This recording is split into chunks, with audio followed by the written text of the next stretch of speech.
Hello, everybody, and welcome to the Hyperspace Cube channel. This is Yoda Killer, and we're doing a Shadows of the Galaxy Leader Cube review.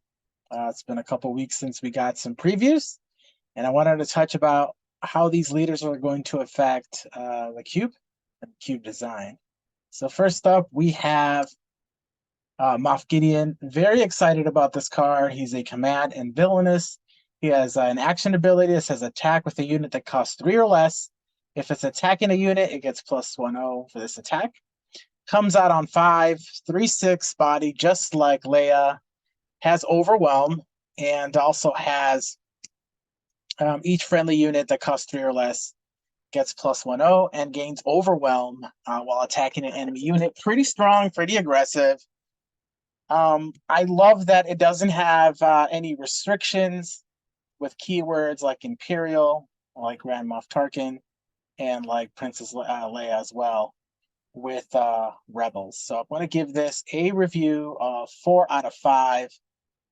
Nice aggressive card, and I think, when you have low-cost units and you're attacking other units, when he flips, I think you're just going to be able to deal extra damage and also clear the units, clear the board, and do extra damage in order to win the game. So very good leader. The next one we have is the Mandalorian, a cunning and heroism pairing. When you play an upgrade, you may exhaust this leader. If you do, exhaust an enemy unit that costs 4 or less remaining HP. He has a nice stat of 4/7, just like Boba Fett. Of course, though, flips turn later. I like it a lot. Of course, the problem here, though, is dependent on upgrades. Due to that fact alone, I'm going to give this a 3.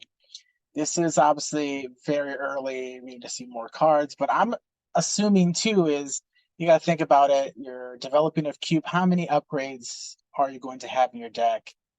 Are those upgrades going to be, good ones that can shape the game for many leaders to use?